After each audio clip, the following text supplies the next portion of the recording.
जय हिंद दोस्तों। स्वागत है आप सभी का आपके अपने YouTube चैनल में। दोस्तों, आज की क्लास में हम लाइन एंड एंगल में कंसेप्ट डिस्कस करने वाले हैं और उन्हीं कंसेप्ट पे बेस्ड हम सवाल भी करने वाले हैं। तो क्लास की शुरुआत करने से पहले मुश्किलें दिल के इरादे आजमाती है, स्वप्न के पर्दे निगाहों से हटाती है, हौसला ना हार गिरकर ए मंजिल के मुसाफिर, क्योंकि ठोकरें इंसान को चलना सिखाती है। रख हौसला वो मंजर भी आएगा, प्यासे के पास चलकर समंदर भी आएगा, थक कर ना बैठ ए मंजिल के मुसाफिर, मंजिल भी मिलेगी और मिलने का मजा भी आएगा। तो आइए दोस्तों, इसी के साथ हम आज की क्लास की शुरुआत करते हैं। आज मैं आपको बताने वाला हूं लाइन एंड एंगल में नया कंसेप्ट और उसी पे बेस्ड हम सवाल भी करेंगे। तो सबसे पहले हम देखेंगे दोस्त पैरेलल लाइंस। पैरेलल लाइंस का मतलब होता है समांतर रेखाएं। अब समांतर रेखाएं क्या होती है? देखिए भाई, लाइन डू नॉट हैव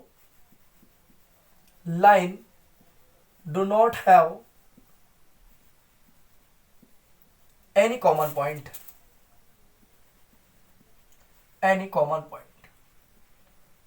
जो समांतर रेखाएं होती है इनका कोई उभयनिष्ठ बिंदु नहीं होता है। तो line do not have any common point, या ये जो रेखाएं होती है ये एकदम दोस्त कोप्लेनर होती है। ठीक है, ये एक दूसरे को कभी भी प्रतिच्छेद नहीं करती, या आप इनको कहीं भी बढ़ा करके ले जाइए, ये कभी भी एक दूसरे को प्रतिच्छेद नहीं करती है।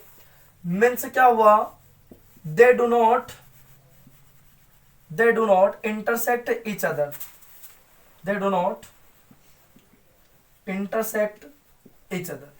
ये दोनों एक दूसरे को कभी भी प्रतिच्छेद नहीं करती हैं।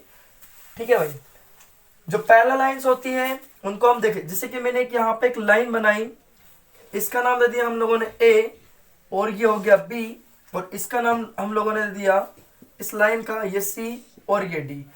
अब इन दोनों के बीच में जो अंतर है वो समान अंतर है, बराबर दूरी पे स्थित है। इन दोनों को आप कहीं भी ले जाइए, ये कभी भी एक दूसरे से नहीं मिलेंगी, ये कोप्लेनर लाइन होती हैं। अब इसको हम प्रदर्शित कैसे करते हैं?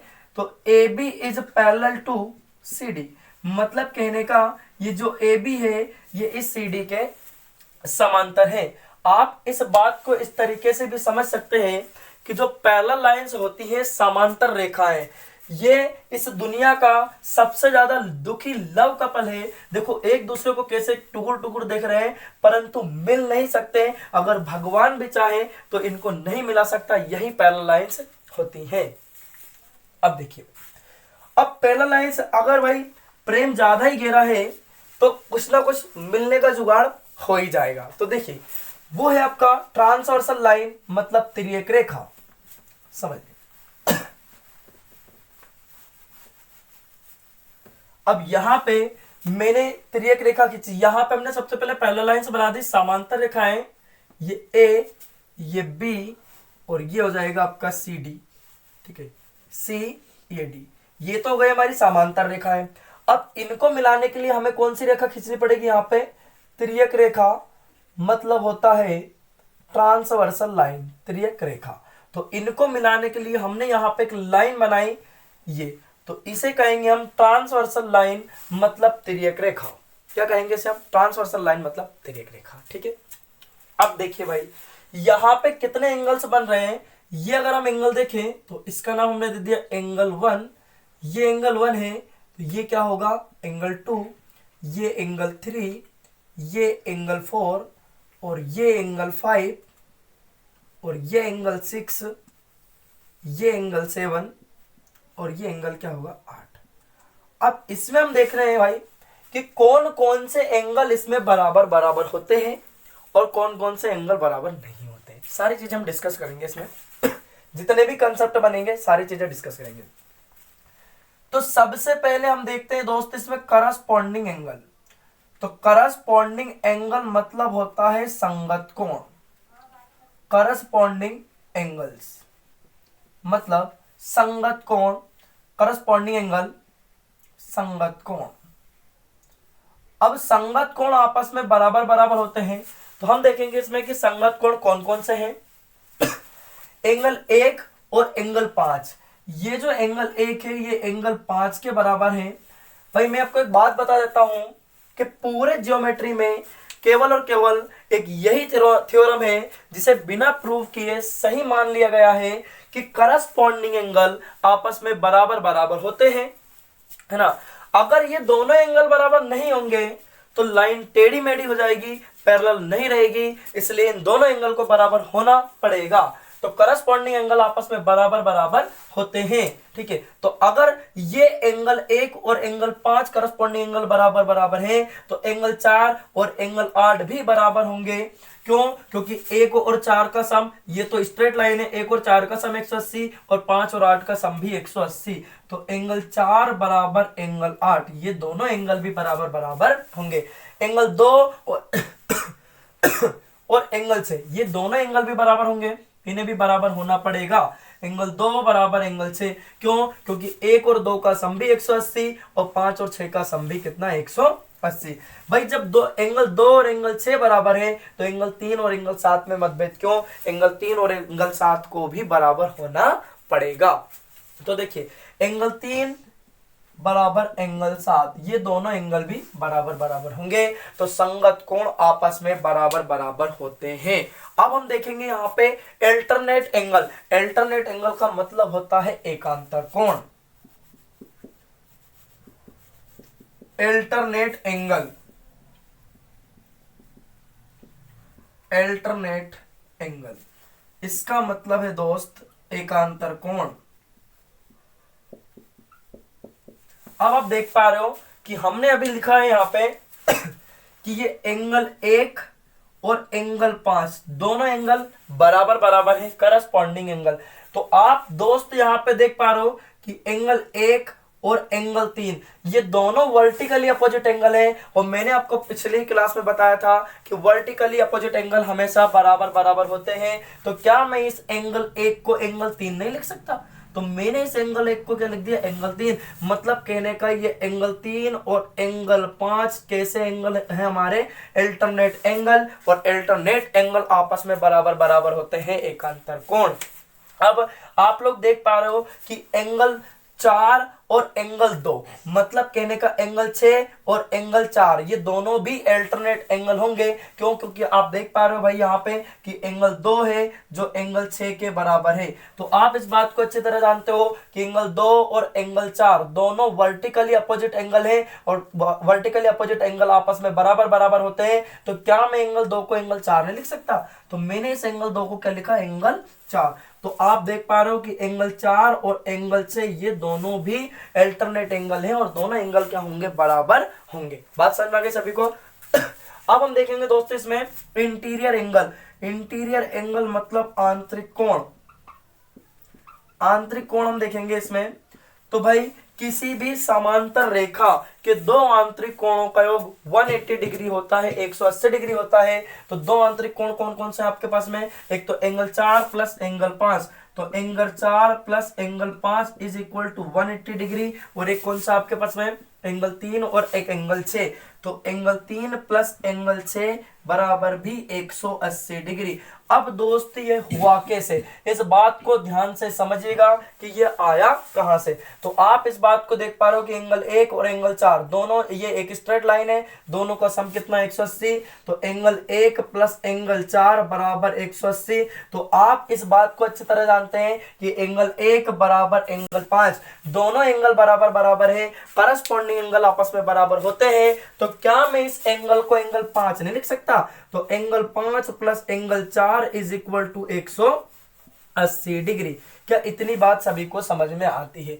अब आप लोग यहां पे देख पा रहे हो कि एंगल 3 प्लस एंगल 6 इन दोनों का सम भी कितना है? 180 80। तो देखिए भाई, आप जानते हो कि एंगल 2 और एंगल 3 दोनों कैसे एंगल है, ये तो स्ट्रेट लाइन है, दोनों का सम कितना होगा 180 डिग्री होगा। तो एंगल 2 प्लस एंगल 3 बराबर 180 डिग्री। तो आप अच्छी तरह जानते हैं कि एंगल 2 और एंगल 6 दोनों एंगल बराबर बराबर है, करस्पॉन्डिंग एंगल। तो ये इस एंगल 2 को क्या मैं एंगल 6 नहीं लिख सकता, दोनों बराबर बराबर है। तो angle 6 plus angle 3 is equal to भी कितना होगा 180 डिग्री। तो ये यहां से आया है दोस्त। क्या इतने में किसी को कोई समस्या, सभी को समझ में आया या नहीं आया? भाई ये बहुत सी बेसिक चीजें हैं, हम सवाल भी करेंगे और लेवल वाले सवाल भी करेंगे, लेवल वाले सवाल भी करेंगे, आप चिंता ना करें, ठीक है। एकदम जीरो लेवल से हम स्टार्ट कर रहे हैं तो सुपर हीरो लेवल तक आपको लेकर के जाएंगे, ठीक है। चिंता चिता के समान है, चिंता ना करो, ठीक है। स्क्रीनशॉट लेकर रख लीजिए आप इसका। चलिए अब हम लोग देखेंगे ट्राइंगल। एक ट्राइंगल समझाता हूं मैं आपको थोड़ा सा। मैं जानता हूं ये सारी चीजें आपको आती हैं, बस थोड़ा पैसेंस बनाए रखिए। देखिए अगर आप हमसे एडवांस मैथ्स पढ़ रहे हैं तो थोड़ा पैसेंस बनाए रखिए, धैर्य बनाए रखिए, है ना। सवाल भी होंगे और पूरे ज्योमेट्री में से किसी भी गवर्नमेंट जॉब में एक ऐसा सवाल नहीं बचेगा कि जो आप नहीं बना पाओगे। पूरी क्लासों को आप अटेंड कीजिए, ठीक है। देखिए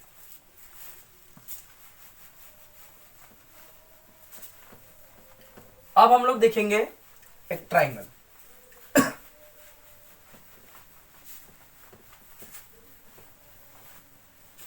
देखिए भाई, अब हम लोग देख रहे हैं यहां पे ट्राइंगल, त्रिभुज। ट्राइंगल, त्रिभुज हम दोनों भाषाओं का भरपूर मात्रा में उपयोग करेंगे, ठीक है। तो हमने यहां पे एक ट्राइंगल बनाया, एक छोटू सा ट्राइंगल हमने बना दिया, ठीक है। अब ट्राइंगल क्या होता है, तीन भुजाओं से घिरी आकृति को ही त्रिभुज कहते हैं, ठीक है। समझ, हमने इसका नाम दे दिया ए, इसका बी, इसका सी। ये इसका इंटीरियर एंगल, ये एंगल ए हो गया, ये इसका इंटीरियर एंगल एंगल बी, और ये इसका इंटीरियर एंगल एंगल सी, ठीक है भाई। अब आप सभी लोग जानते हो, हिंदुस्तान का बच्चा बच्चा जानता है कि ट्राइंगल के तीनों इंटीरियर एंगल का सम 180 डिग्री होता है। Angle A plus angle B plus angle C is equal to 180 degree. तो अब मैं आपको बताता हूं दोस्त, ये होता कैसे है, ये हुआ कैसे, ठीक है। तीनों इंटीरियर एंगल का सम 180 डिग्री होता है, ये हुआ कैसे, ठीक है। समझ में, एकदम बेसिक से बताऊंगा मैं आपको। हमने हमारी मर्जी से एक लाइन ड्रॉ की, यहाँ पे भारत देश आजाद है, ठीक है, कहीं भी लाइन ड्रॉ कर सकते हैं हम। इसको मैंने थोड़ा आगे बढ़ाया। अब आप लोग देख पा रहे हो कि दोनों रेखाएं क्या है, आपस में समांतर हैं, ठीक है। तो आप जानते हो दोस्त, समांतर रेखाएं, अगर ये एंगल बी है तो ये एंगल भी क्या होगा, बी होगा, अल्टरनेट एंगल। और ये एंगल सी है तो ये एंगल भी क्या होगा, सी, अल्टरनेट एंगल, ठीक है। बराबर बराबर होते हैं, तो ये तीनों एक ही चादर में आ गए, ठीक है। ये हो गया आपका स्ट्रेट एंगल, सरल कोण, जो कि अगर इन तीनों को मैं देखूंगा तो तीनों का सम कितना होगा, 180 डिग्री। बोलो यहां तक बात समझ में आ गई सभी को? यहां तक किसी को कोई डाउट है क्या? चलो अब इसी में हम थोड़ा आगे बढ़ते हैं।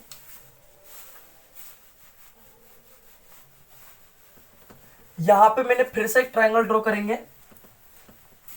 है ना। हर बेसिक चीज मैं आपको बताऊंगा एकदम जीरो लेवल से।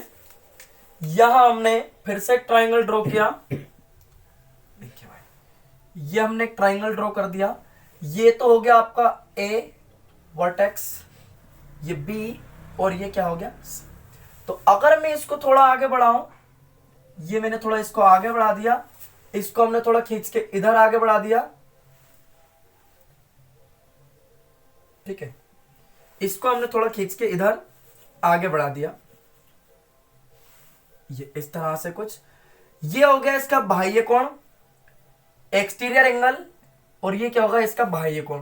तो इंटीरियर एंगल क्या है आपका बी, और यहां इंटीरियर एंगल क्या है आपका ए, और ये इंटीरियर एंगल क्या है आपका सी, ठीक है। तो अभी मैंने ताजा ताजा आपको समझाया कि किसी भी ट्राइंगल के तीनों इंटीरियर एंगल का सम 180 डिग्री होता है। ये बात सभी लोग अच्छी तरह से जानते हैं, अभी मैंने आपको बताया है। तो अब हमारा सवाल ये है कि किसी भी ट्राइंगल के तीनों इंटीरियर एंगल का सम तो 180 डिग्री होता है, बट किसी भी ट्राइंगल के तीनों एक्सटीरियर एंगल का सम कितना होता है, ये बात आपको जानना बहुत ज्यादा जरूरी है। तो देखो ये थ्योरम बहुत ज्यादा इंपॉर्टेंट है कि किसी भी ट्राइंगल के तीनों इंटीरियर एंगल का सम 180 डिग्री होता है और तीनों एक्सटीरियर एंगल का सम कितना होता है। तो आप याद रखिएगा कि किसी भी ट्राइंगल के दो इंटीरियर एंगल का सम उसके अपोजिट एक्सटीरियर एंगल के बराबर होता है। किसी भी ट्राइंगल के दो इंटीरियर एंगल का सम उसके अपोजिट एक्सटीरियर एंगल के बराबर होता है। तो इन दोनों का सम इसके बाह्य कोण के बराबर होगा, तो angle A plus angle B. अब आप देख रहे हो कि तो सीधा कोण हो गया, सरल कोण, तीनों का सम 180 होता है। ठीक है, अब देखिए कि ये जो बाह्य कोण बन रहा है ये वाला, तो इसके जो अपोजिट इंटीरियर एंगल है इसके सम के बराबर होगा, तो angle B plus angle C. अब यहाँ पे आप देख पा रहे हो इसके दो अपोजिट इंटीरियर एंगल कौन से, एक तो एंगल ए है और प्लस एंगल सी। अगर हम तीनों बाह्य कोणों को जोड़ते हैं तो आप देखिए ध्यान से, यहाँ पे ए 2a हो जाएगा, बी 2b और सी 2c। तो मतलब कहने twice of angle A plus angle B plus angle C is equal to कितना होगा 180 डिग्री। ठीक है, बात समझ आया से ध्यान से कि इसका जो वैल्यू 180 डिग्री, तो ट्वाइस ऑफ 2 इंटू 180 डिग्री जब मल्टीप्लाई करेंगे तो कितना होगा 360 डिग्री। मतलब हम ये कह सकते हैं कि किसी भी ट्राइंगल के तीनों एक्सटीरियर एंगल का सम 360 डिग्री होता है। बोलो यहां तक बात समझ में आई? यहां तक किसी को कोई समस्या, कोई डाउट है क्या? यहां तक नहीं है ना? चलो अब हम देखते हैं भाई, हमारा जो पहला क्वेश्चन इससे रिलेटेड हम कुछ क्वेश्चंस करेंगे। ठीक है, हर कंसेप्ट में मैं आपको सवाल कराऊंगा, प्रैक्टिस बिल्कुल दबा कराऊंगा, चिंता ना करो आप। ठीक है, बस वीडियो अच्छा लगे तो लाइक शेयर और चैनल को सब्सक्राइब जरूर कर दें। ठीक है, इतना तो कर ही सकते हो। तो देखिए भाई, हमारा पहला सवाल क्या कहता है, सुनिएगा। देखिए हमारा जो पहला सवाल है भाई, सवाल कराने से पहले मैं आपको एक बात बता देता हूं कि सवाल को मैं आपको डायग्राम में ही सॉल्व करना सिखाऊंगा। आप तभी भाई किसी गवर्नमेंट जॉब की तैयारी कर रहे हो तो लंबा चौड़ा आपको नहीं करना है, सवाल को डायग्राम में ही उड़ा देना है। तो देखिए हमारा जो पहला सवाल है वो क्या है कि दी गई आकृति में A B is parallel to D. जो ए बी है ये डी के समांतर है। तो एक्स का संपूरक कोण आप लोगों से पूछा है दोस्त, एक्स का संपूरक कोण ज्ञात करो। हमें ज्ञात करना है एक्स का संपूरक कोण। तो ये डायग्राम आपके सामने दिया गया है कि जो ए बी है ये डी के समांतर है। तो दोस्त देखिए हमसे एक्स का संपूरक कोण पूछा है, तो मैं सबसे पहले इसको यहां से हटा देता हूं, इसको यहां से। अब मैंने हमारी मर्जी से यहां पे लाइन ड्रॉ की, भारत देश आजाद है, हम कहीं भी लाइन ड्रॉ कर सकते हैं। ठीक है, हमने यहां लाइन ड्रॉ की, आप देख रहे हो तो पैरेलल लाइन है, समांतर रेखा। अभी मैंने आपको ताजा समझाया था कि पैरेलल लाइन में अल्टरनेट एंगल बराबर बराबर होते हैं। ये एंगल आपका 3x है तो ये एंगल भी 3x से होगा, अल्टरनेट एंगल। अब जब ये पूरा 5x था तो 3x है, तो ये कितना बचा दोस्त, ये 2x से बचेगा। ये कितना बचा, 2x से बचा। अब देखिए जो हमारे काम का हम रख लेंगे और जो नहीं हम इंसानों वाली फितरत अपनाएंगे, जो हमारे काम का नहीं उसे हटा देंगे। तो अभी ये हमारे कोई काम का नहीं है, इसको हमने हटा दिया। अभी मैंने आपको ताजा कंसेप्ट समझाया था कि किसी भी पैरेलल लाइन में कि दो इंटीरियर एंगल का सम 180 डिग्री होता है। ये अभी मैंने ताजा कंसेप्ट आपको समझाया था। किसी भी पैरेलल लाइन के दो इंटीरियर एंगल का सम 180 डिग्री होता है। तो angle 4x plus angle 2x angle 6x is equal to 180 degree. हम इससे इसको डिवाइड कर देंगे, 6 3 18 0। तो x का जो मान है वो 30 डिग्री है। बट हमसे क्या पूछा, इसका संपूरक कोण। अब आपको मैंने पिछली क्लास में समझाया था कि किन्हीं भी दो सप्लीमेंट्री एंगल का सम कितना होता है, 180 डिग्री होता है। तो आप देखिए एंगल कितना ही है, तो सप्लीमेंट्री एंगल पूछा है, संपूरक कोण 180 माइनस 30 घटा देंगे, कितना बचेगा 150 डिग्री। तो हमारे सवाल का जो आंसर होगा कितना होगा, 150 डिग्री। बोलो यहां तक समझ में आया? यहां तक किसी को कोई समस्या हो ही नहीं सकती। ठीक है, अब देखिए हमारा क्वेश्चन नंबर 2 क्या है। देखिए क्या है हमारा क्वेश्चन कि दी गई आकृति में घूर के देखो, A B is parallel to C D, x का मान ज्ञात करो। काय का मान ज्ञात करना है दोस्त, हमें एक्स का मान बताना है कि एक्स का मान क्या होगा। इनसे सरल कुछ हो नहीं सकता। ठीक है, तो देखिए आप देख पा रहे हो मैं यहां से 1 मिनट इसको हटा रहा हूं, 2x प्लस 15 चाहे 2x+15 मैंने यहां से 1 मिनट के लिए हटा दिया। अब मैंने यहां पे एक लाइन ड्रॉ की, तो आप देख पा रहे हो कि अगर ये एंगल 35 डिग्री है तो ये एंगल भी कितना होगा, 35 डिग्री होगा। बोलो बात समझ में आए कि नहीं यहां तक। अल्टरनेट एंगल हुआ, आप देख पा रहे हो कि ये एंगल, ये छोटू एंगल, इसको घूर के देखो। अब ये एंगल और ये एंगल दोनों तो इन पैरेलल लाइन के इंटीरियर एंगल, और दोनों का सम कितना होना चाहिए, 180 डिग्री होना चाहिए। अगर ये एंगल 110 डिग्री है तो ये एंगल कितना होगा, 70 डिग्री, और फिर ये पूरा एंगल कितना होगा, 70 और 35 105 डिग्री। तो इसके इक्वल में होगा 105 डिग्री, इसके बराबर होगा। तो आप देख पा रहे हो तो 2x इज इक्वल टू, ये 15 उधर चल जाएगा तो क्या हो जाएगा माइनस, तो 105 माइनस 15। तो आप देख पा रहे हो क्या बचा आपके पास, x इज इक्वल टू, इसको घटा दोगे तो 90 डिग्री, और 2 इंटू में अपान में चला जाएगा, कट कोटा जाएगा तो 45 डिग्री। तो हमसे जो x का मान पूछा है वो कितना डिग्री होगा, 45 डिग्री। तो बोलो सवाल का आंसर क्या होगा, 45 डिग्री। यहां तक सभी को बात समझ में आई या नहीं आई, किसी को कोई समस्या? अब देखिए दोस्त, हमारा क्वेश्चन नंबर 3 क्या कहता है, समझिए।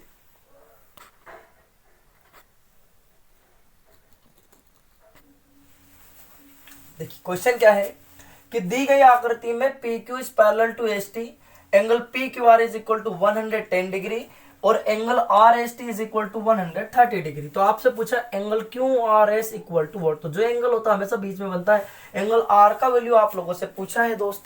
तो आप देखिए आप करना क्या है, आप कहोगे इसमें हमें चिड़िया की चोंच जैसा दिखाई दे रहा है और कुछ है नहीं, तो भाई इसमें कुछ भी नहीं करना है। इस लाइन को मैंने थोड़ा आगे बढ़ा दिया, ये पैरेलल लाइंस, ठीक है। अब आप जान रहे हो दोस्त, ये एंगल और ये एंगल, ये दोनों तो करस्पॉन्डिंग एंगल है, संगत कोण, और संगत कोण आपस में बराबर बराबर होते हैं, ठीक है। इसको मैं थोड़ा सीधा बना देता हूं, ये देखिए, ठीक है। तो आप देख रहे हो संगत कोण तो आपस में बराबर, ये 130 तो ये भी कितना होगा, 130 होगा। अब बात को सुनिएगा दोस्त, ये तो आपकी एक स्ट्रेट लाइन हो गई, सीधी रेखा, तो ये एंगल 110 डिग्री, तो ये एंगल कितना बचा, 70 डिग्री। तो आप देख पा रहे हो दोस्त, ये आपका ट्राइंगल दिख रहा है आपको, इसका नाम हमने मान लो कि यू दे दिया, एंगल QRU, ये वाला आप देख पा रहे हो। इस ट्राइंगल को घूर के देखो तो इन दोनों इंटीरियर एंगल का सम इसके अपोजिट एक्सटीरियर एंगल के बराबर होना चाहिए। तो ये एंगल 70 डिग्री, तो क्या ये एंगल 60 डिग्री नहीं होगा, क्योंकि 60 70 तभी जाके 130 डिग्री होगा। तो हमारे सवाल का जो आंसर है वो कितना होगा, 60 डिग्री। आप इस बात को ऐसे भी समझ सकते हो कि ये एंगल तुम्हारा 130, तो ये एंगल कितना होगा, बोलो, ये एंगल होगा आपका 50 डिग्री। आप इन दोनों को जोड़ लो, तीनों का सम कितना होना चाहिए, 180, तो ये 70, ये 50, 120, तो ये एंगल कितना बचेगा आपका, 60 डिग्री। अब भी हमारे सवाल का जो आंसर है वो कितना होगा, 60 डिग्री। कोई डाउट? चलो अब हम बढ़ते हैं अगले सवाल की तरफ। अगला क्वेश्चन हमारा क्या कहता है, देखिए भाई क्या है क्वेश्चन हमारा, कि दी गई आकृति में PQ is parallel to RS, ये जो PQ है ये इस RS के समांतर है दोस्त। तो एंगल QOS का मान क्या होगा, हमसे पूछा एंगल QOS, मतलब हम लोगों से दोस्त ये छोटू एंगल पूछा है कि इस एंगल का वैल्यू क्या होगा। तो अब इसमें हमें करना क्या है कि इस लाइन को मैंने थोड़ा सा आगे बढ़ा दिया है, इस लाइन को हमने थोड़ा ही आगे बढ़ा दिया दोस्त। तो आप देख पा रहे हो कि ये एंगल 120 डिग्री, तो ये एंगल भी कितना होगा, 120 डिग्री। करस्पॉन्डिंग एंगल आपस में बराबर बराबर होते हैं। अब आप इस ट्राइंगल को घूर के देखो, इस ट्राइंगल को आप देख पा रहे हो कि ट्राइंगल के दोनों इंटीरियर एंगल का सम उसके अपोजिट एक्सटीरियर एंगल के बराबर होना चाहिए। अगर ये एंगल 120 डिग्री है तो बोलो क्या ये एंगल 15 डिग्री नहीं होगा, ये एंगल 15 डिग्री होगा, तभी जाके इनका सम कितना होगा, 135 डिग्री होगा। तो हमारे सवाल का जो आंसर है वो कितना है, 15 डिग्री। बोलो समझ में आया सभी को? अब हम बढ़ते हैं अगले क्वेश्चन की तरफ। देखिए क्वेश्चन नंबर 5 क्या है कि दी गई आकृति में AB is parallel to C, ये जो ABA है हमारे पास में, ये किसके पैरेलल है, ये इस CE के पैरेलल है, ठीक है। तो एंगल BAF, ये जो एंगल आपको दे रखा BAF कितना डिग्री, 115 डिग्री। एंगल AFD, अब ये जो आपके पास में एंगल AFD दे रखा है, ठीक है, ये इसका नाम D है। तो ये जो एंगल आपके पास AFD दे रखा है ये कितने डिग्री का है, ये आपके सामने दे रखा है दोस्त 30 डिग्री का। तब EDF का मान क्या होगा, आपसे इस एंगल का वैल्यू पूछा है कि इस एंगल का वैल्यू कितना डिग्री होगा। तो हम इस लाइन को थोड़ा आगे बढ़ा देते हैं, ये तो इसका नाम हम लोगों ने दे दिया दोस्त C, ठीक है। तो आप देख पा रहे हो भाई कि ये एंगल 115 डिग्री है, तो ये एंगल भी कितना होगा, 115 डिग्री होगा। करस्पॉन्डिंग एंगल, संगत कोण आपस में बराबर बराबर होते हैं। अब आप इस ट्राइंगल को घूर के देखिए, triangle C D F, triangle C D F, आप इस ट्राइंगल को देख पा रहे हैं, इन दोनों इंटीरियर एंगल का सम इसके अपोजिट एक्सटीरियर एंगल के बराबर होगा। तो आप देख रहे हैं अच्छी तरह से कि एंगल 115 डिग्री और ये 30 डिग्री, जब दोनों को प्लस करेंगे तो कितना जाएगा, 145 डिग्री। तो हमारे सवाल का जो सही उत्तर है वो कितना होगा, 145 डिग्री। सभी को समझ में आया? यहां तक किसी को कोई समस्या नहीं हो सकती है। दोस्तों, अगर वीडियो अच्छा लगा हो तो वीडियो को लाइक, शेयर और चैनल को सब्सक्राइब जरूर कर दें, ताकि हमारी आने वाली क्लास आपको आसानी से मिल सके। जय हिंद, वंदे मातरम।